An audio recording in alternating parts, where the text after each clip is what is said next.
Non, c'est bon, tu peux... Hop, c'est moi.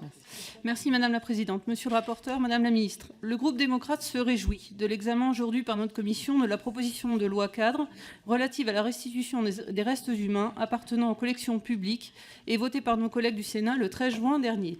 Nous tenons tout d'abord à saluer le travail remarquable, la ténacité de notre collègue Catherine Morin-Desailly, qui, comme auteure de ce texte transpartisan et comme présidente de la Commission de la Culture du Sénat de 2014 à 2020, a permis de faire évoluer de manière très significative l'action des pouvoirs publics en matière de restitution de biens conservés dans nos collections muséales.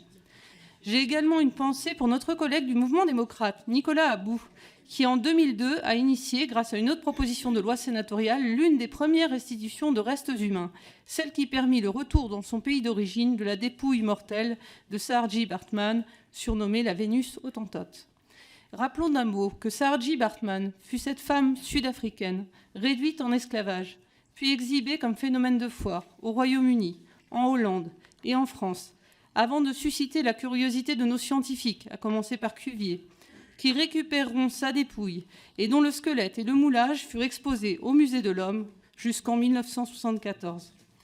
Grâce à la loi de 2002 et à la demande de son pays d'origine, l'Afrique du Sud, qui réclamait sa dépouille depuis les années 40, Saartjie Baartman a pu être inhumée dignement par les descendants des membres de sa tribu près de son village natal.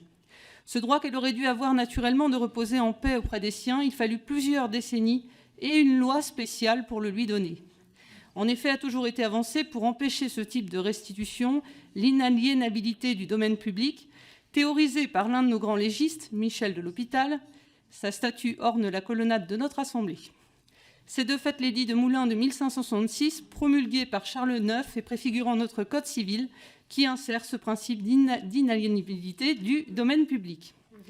Sans méconnaître ce principe protecteur qui régit nos collections muséales, ni la valeur des collections et expositions ethnographiques et ethnologiques, il convient de ne pas se perdre dans un juridisme trop obtus et d'opérer une distinction claire entre la mise en valeur d'objets caractéristiques de civilisations extra-européennes et l'exhibition et le quasi-recel de restes humains.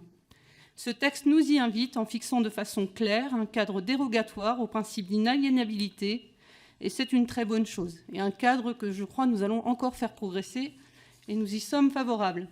Les restes humains conservés dans nos collections publiques ont souvent été acquis de manière douteuse. Ils ont de surcroît, pour beaucoup d'entre eux, été conservés pour des raisons pseudo-scientifiques comme la phrénologie et la craniologie, tellement en vogue au XIXe et XXe siècle, et qui furent typiquement des sciences sans conscience.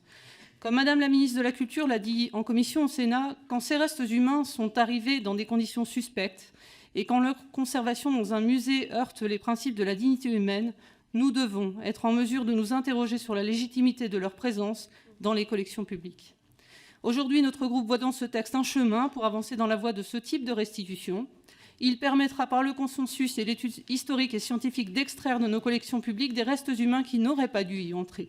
Il permettra, après la remise d'un rapport demandé au gouvernement, que soit débattu un autre texte de loi spécifiquement adapté pour des restitutions du même type aux collectivités ultramarines qui en feraient la demande.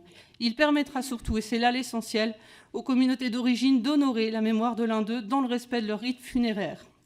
Nous venons, le 2 novembre dernier, de rendre hommage à nos morts. Qui peut interdire à qui le souhaite d'honorer la mémoire des siens? Je vous remercie.